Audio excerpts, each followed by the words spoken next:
don't have to be a rocket scientist to oppose a rocket launch.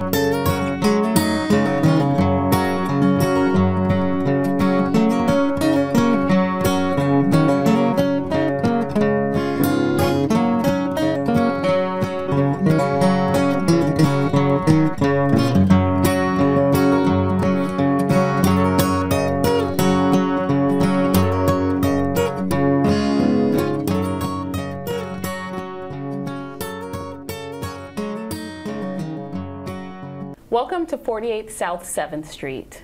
I'm Aisha Parker Hicks. I'm an activist in San Jose, California, passionate about those issues that affect us all. Today we're talking with MacGregor Eddy. She's a mother, a nurse, a board member of the Global Network Against Weapons and Nuclear Power in Space. She's a coordinator of the Keep Space for Peace events at Vandenberg Air Force Base and El Segundo Space and Missile Center.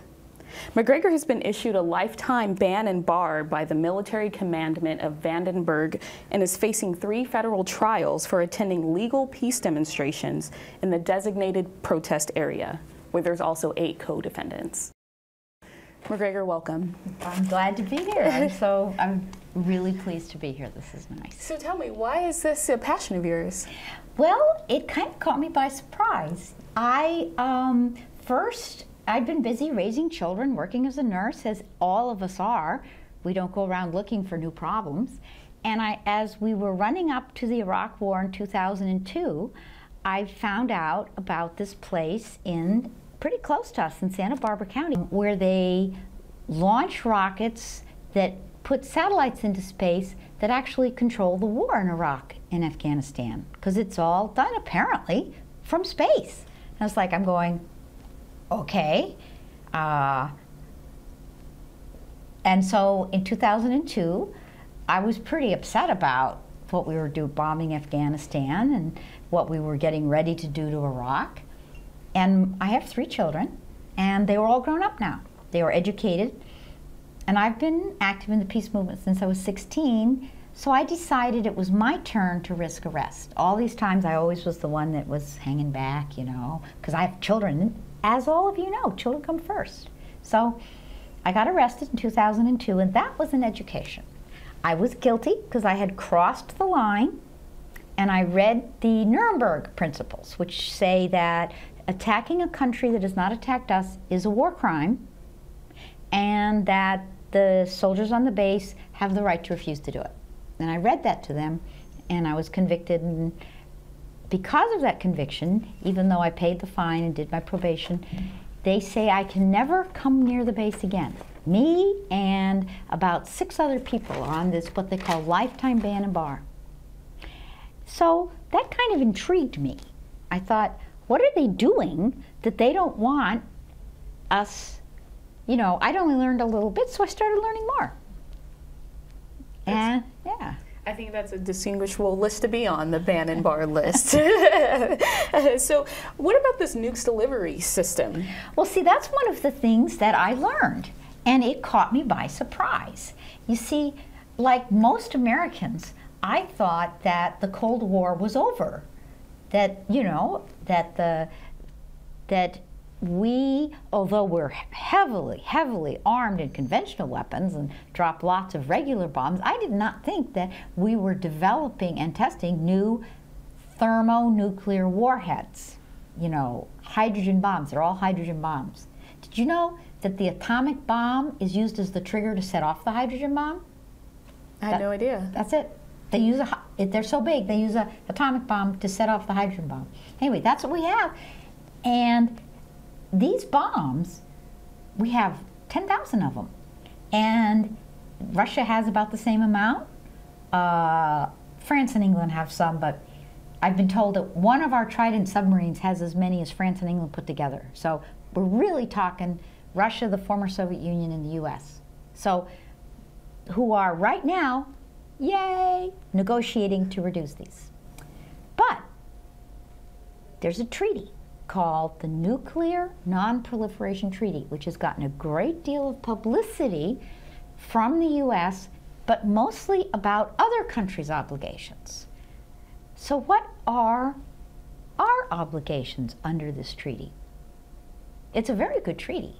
in this treaty, the countries that have nuclear weapons promise to disarm in good faith if the countries that don't have nuclear weapons promise not to get them. That's the deal. There's other portions of the deals, you know, right to inspect each other, the right to use nuclear energy for civilian use, which has gotten controversial, and other things. But the basic thing is that the countries that have nuclear weapons promise to disarm and to stop developing new ones. Well, at Vandenberg, it's called Vandenberg Space Command, they are routinely, and have been since 1958, and have been testing Minuteman III. This is you can see here that this is a Minuteman III intercontinental ballistic missile, solid fuel, high speed, capable of going, 5,000 miles in about 27 minutes. The target is Kwajalein in the Marshall Islands, a beautiful coral atoll 5,000 miles away that we already bombed extensively when testing after World War II. So when I found out this was happening, I was kind of surprised. And I found out that most people didn't know that it was doing it. Most people said, oh no, they're just sending up weather satellites. You know, we don't do that anymore. And I agree, I had no idea. Most people don't.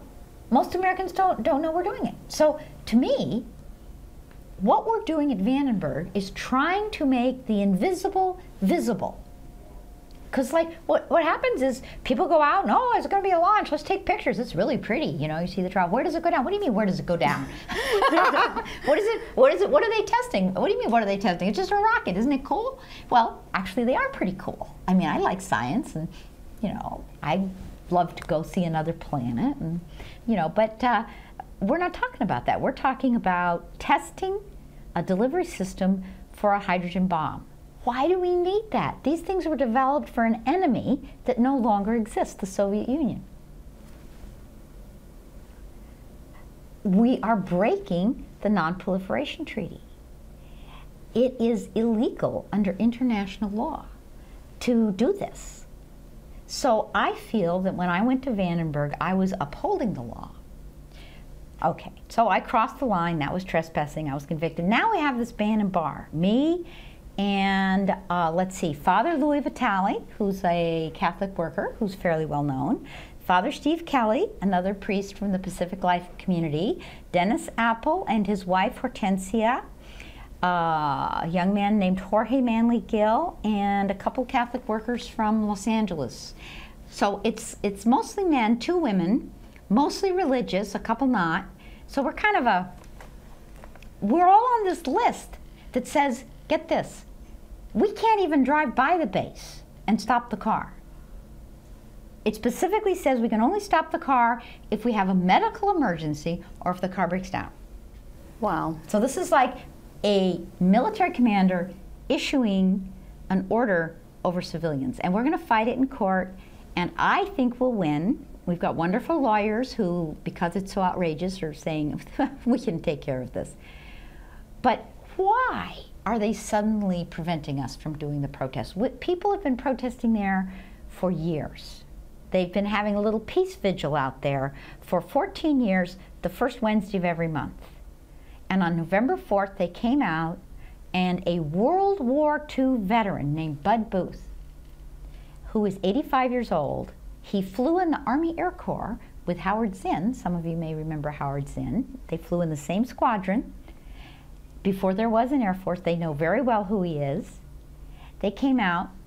They wanted to see his ID, even though they knew exactly who he was. He's been there. He didn't. They handcuffed him with metal handcuffs, and because he's elderly, when they searched him, they grabbed it and they tore his skin and his shirt, and he was hurt. Well, they're now charging him with a Class A misdemeanor, has up to a $100,000 fine, for being in the designated protest area. So since that happened, more of us have been going, and they've arrested now 8 of us. So we're fighting it. Why is this happening now? Well, I think it's because of the new hope to abolish nuclear weapons that is spreading across the world. I think that we are pointing out what is happening at Vandenberg. And for example, Japanese national TV came and covered one of our protests. They had come to cover the launch because the launch is important. The other reason is more and more people are paying attention to the incredible cost of the so-called Star Wars missile defense. They just had a test on January 31st, which failed. Cost $150 million. That's just the test, not the whole program, which is billions and billions. Now, our libraries are cutting back their hours. Our after-school programs, so that kids aren't loose on the street getting involved in gangs, are being cut back. Our cities need to be repaired. Why are we spending billions of dollars? And remember, a billion's not 10 million, that's 10 million. It's not 100 million, it's 1,000 million. Why are we spending $1 billion to defend against an enemy that doesn't exist anymore? So why do you think? I don't know. I mean, I think national security is something that people really rely on, you know, given after September 11th. I think that we've kind of given ourselves a blank check in national security. Yeah, but would missile defense have had any effect on the September 11th? Absolutely Absolutely not. Because it's designed for incoming ballistic missiles, which is, a military guy told me this. He said, if a rogue state or terrorists were going to attack the United States, an incoming ballistic missile is the least likely way to do it. Why? Because you can see it coming and you know where it came from. It has a return address, you know, and even if a small state they'd only have a few, we got 10,000. He said, whatever terrorists, or what we need is good police work, good intelligence, maybe a, you know, accurate list. Maybe if someone's father gives us a hint, listen to him. I don't know. Just, you know, some ideas that you and I might have that'd be a lot cheaper than building a missile defense that wouldn't have made any difference on September 11th, wouldn't have made any difference to a truck in Oklahoma, and was designed for an enemy that's gone. An enemy that isn't our enemy anymore, and is in fact sitting us there and telling us, this is the Russians. You want our advice? Get out of Afghanistan. That's what they're saying. We were there. Now, do you think most people understand the quagmire that is Afghanistan? You know, I don't understand how we can be making the same mistake that so many other countries have made. Even Alexander the Great came to grief in Afghanistan. It's called the graveyard of empires. It's mountainous. The people who live there fight hard. When nobody's bothering them, they fight each other. When anybody comes in, they fight whoever comes in.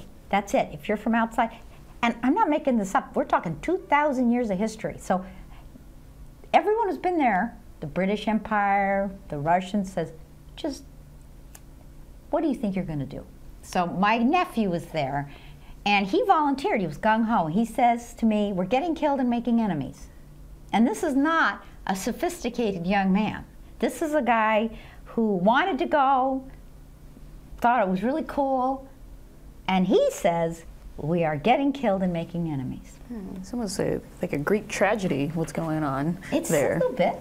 But do you know what we're using in Afghanistan now? No. We're using drones. Drones are like planes that are armed. There's Predator, Reaper, they have these terrible names, but they don't even have a pilot. They're controlled by like a video game from people that are sitting in like Indian Springs, Nevada at Creech Air Force Base, or in Omaha at Offutt. And they are bombing by satellite. Now, why is this relevant?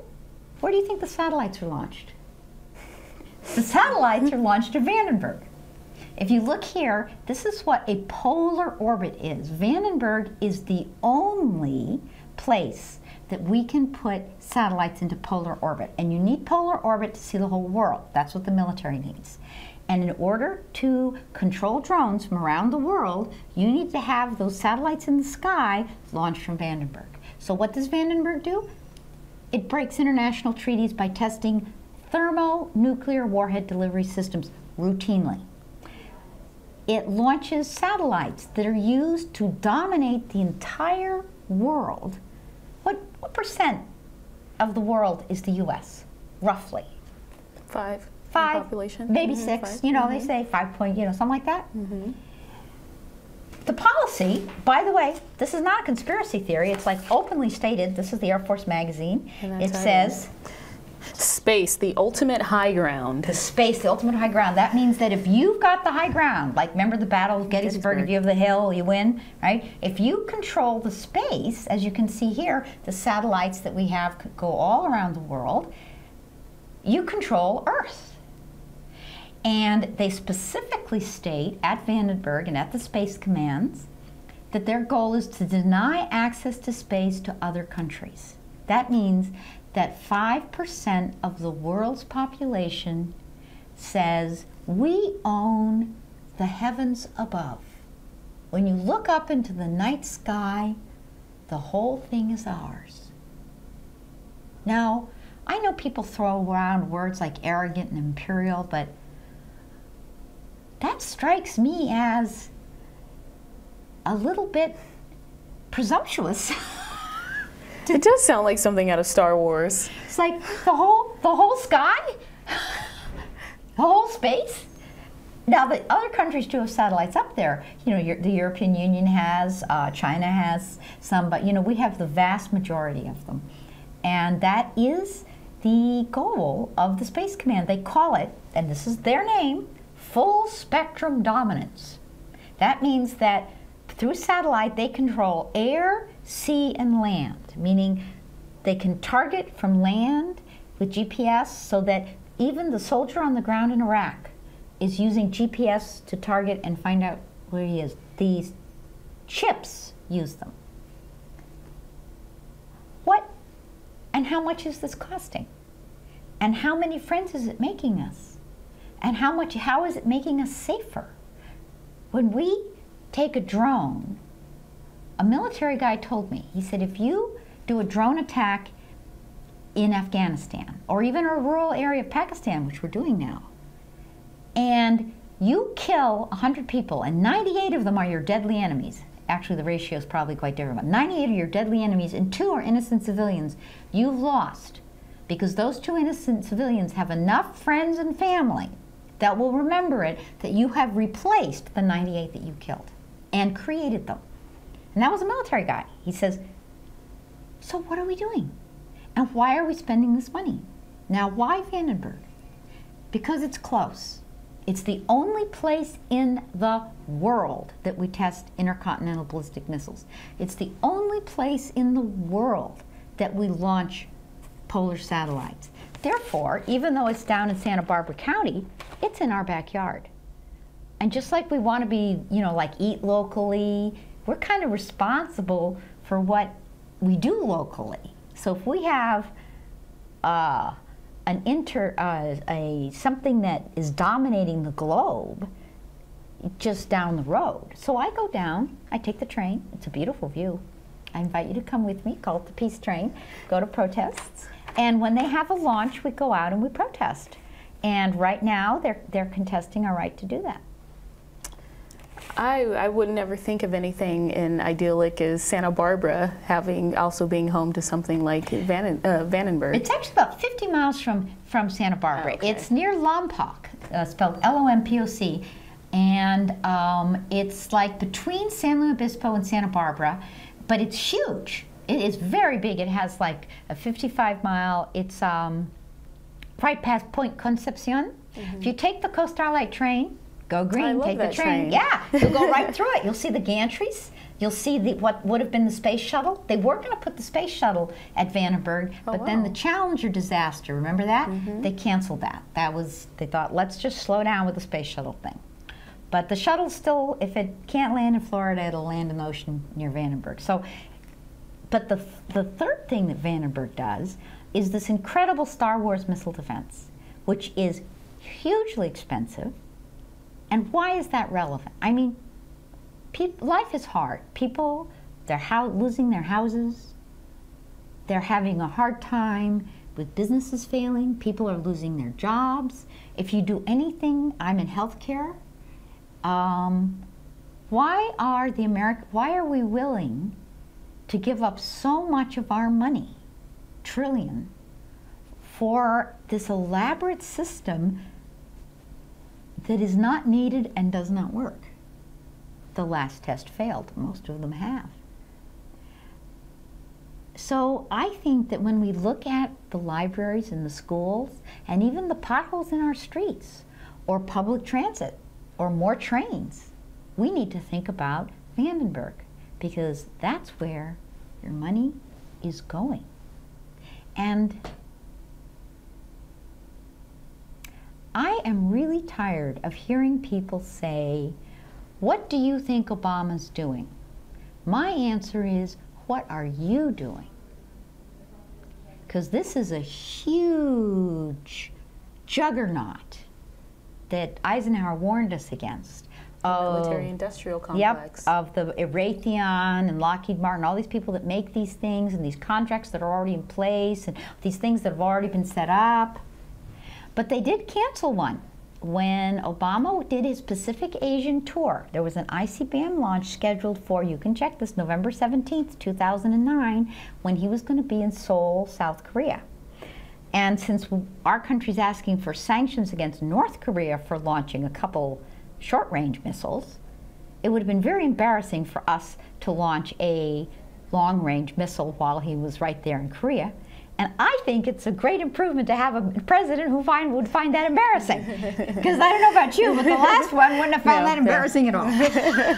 So I think we have a prayer. I think we have a prayer. And I think that the question before us is, what do we do? I belong to a generation that isn't really familiar with a lot of marching and protesting. And at the same time, we grew up with a president that we might necessarily have supported or that was very aggressive towards other countries and the military-industrial complex. So how does this next generation get involved? You know, because we're really bearing the brunt of all the things that are being cut at the expense of. Well, I work with young people. I do alternatives to military in high schools, and I go in with college students. And I think young people. I'm sorry. I know there's you have a counter recruitment movement. A lot of people might not know just what the recruitment measures are. What we do, what we mostly do is we go in and make sure that young people know that there's other ways to get money for college and get away from home, like AmeriCorps. So I don't want to get into that now. I'd love to do a whole other program on it sometime because it's actually a lot of fun. But I get to know young people, and I think that it's not that young people are conservative or ignorant. I think that people are overwhelmed with the sheer exhaustion of making a living. If you're going to college, tuition is high, school aid is low, mom and dad's business is in trouble, and people are overwhelmed with the problems of everyday life. And as services are cut, more burden falls on women because as social services are cut, care for the elderly, care for ill children, care for the retarded, these are tasks that are generally taken up by women. And I'm a member of the Women's International League for Peace and Freedom, which is the co-sponsor, and we'll give you, at the end of the program, we'll give you some contact information of these actions with the Global Network. We work together, we co-sponsor them. I myself am a Women's International League for Peace and Freedom lifetime member and loyal supporter. A very large number of peace activists are women. So if more and more of the social burden is falling on women, they're just exhausted. It's a very good political tactic. And young people are running from job to job to pay for their car, to pay so they can get to their job, so they can pay their tuition. I think that they're progressive. I have great hope for the future,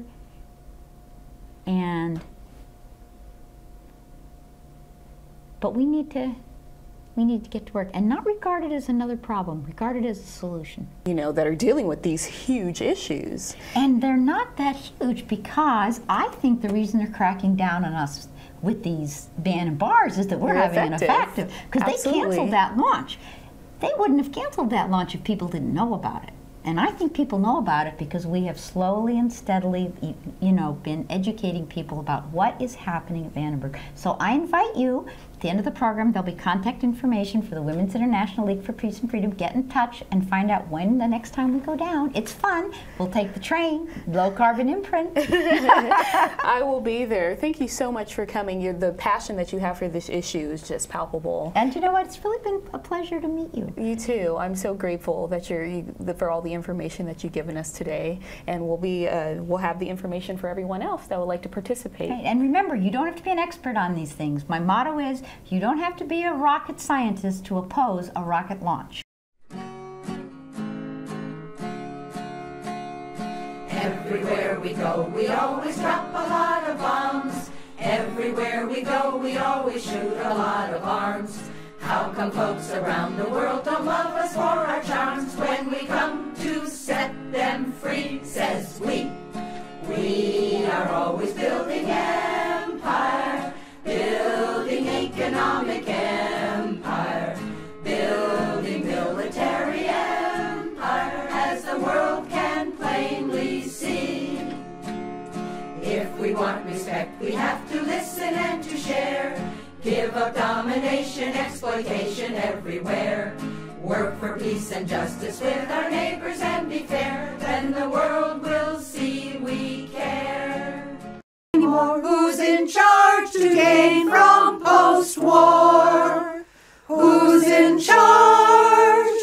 Who's in charge? American corporations.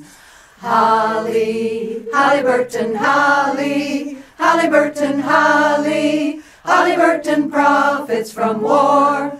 Holly, Halliburton, Holly, Halliburton, Holly, Halliburton profits from war. The U.S., they bomb, bomb, bomb. There's no more calm, calm, calm. Like Vietnam, num, num, we profit from war. Who rules? Who rules Iraqis? Who's in charge? Shiites think they are. Who's in charge? Sunnis not anymore. Who's in charge to gain